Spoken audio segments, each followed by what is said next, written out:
So today we got two wind manipulators, two powerful weather controllers going head to head. Storm versus Red Tornado. Let's get started.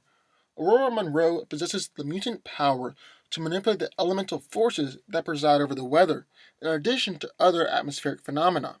Having lived through a tumultuous life filled with successes and hardships, Storm, the thief, the princess, the once and future leader of mutant kind, has eked her rightful place as one of the most influential women in the world. Her mandate is focused upon the safeguarding of her people and the protection of Earth. Now, Storm has complete mastery over the forces and elements that govern the weather. She can alter perception to perceive the elements of nature, even including Earth's magnetic and electromagnetic fields and ozone layers, as force and energy. Storm then becomes one with these forces and can control them however she wants. This means that Storm can control atmospheric forces like air, moisture, temperature, pressure, electrical energy, and even ocean currents.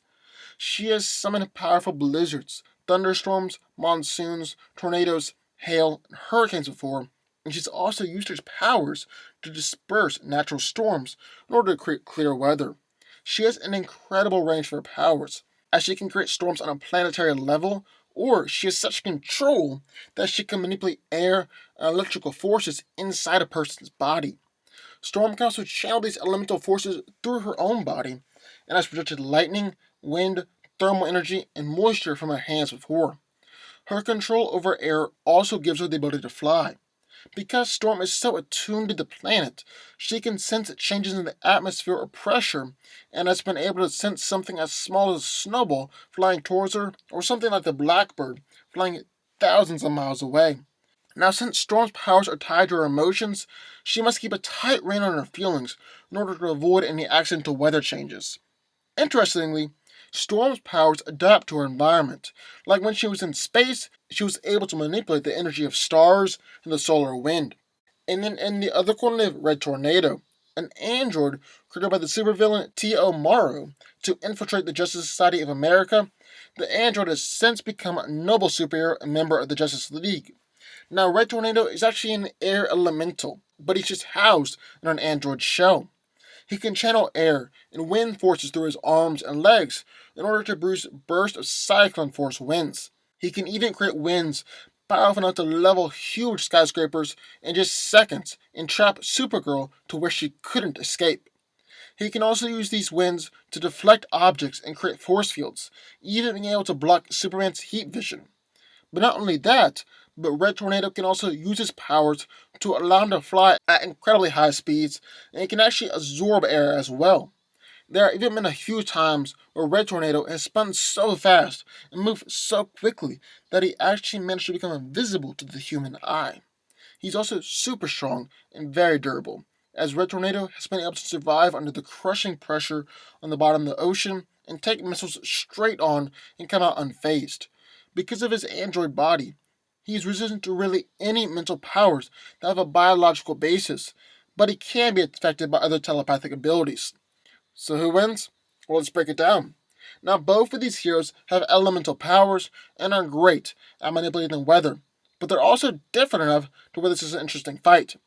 Red Tornado is only able to control the weather, but he's elemental and has slightly greater power over the wind than Storm does. On the other end, Storm has a lot more versatility than Red Tornado because she can also control lightning, blizzards, hail, hurricanes, and monsoons. So I guess the first question we gotta answer is, can Red Tornado knock out or suffocate Storm? Well, obviously, yeah, he can, but only if she doesn't try and fight back. Storm is powerful enough to counter Red Tornado's wind power, at least for a while, and if she is hit by those winds, she's durable enough to take it. But Storm won't be just countering Red Tornado's attacks, she'll be unleashing her own attacks as well. And this is really where her versatility will come into play. Because if Storm is able to hit Red Tornado with a massive lightning strike, then he's done for, and she wins.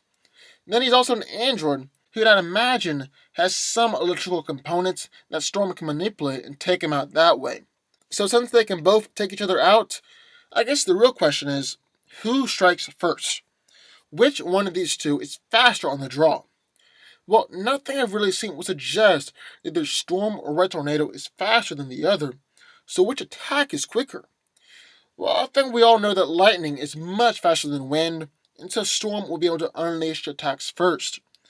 And at the end of the day, Storm's greater versatility and the fact that her attacks are faster should really play to her advantage and give her the victory. Storm wins. But what do y'all think? I know there's going to be some serious debate on this battle, so sound off in the comments down below. Also, be sure to subscribe on videos just like this one every single week.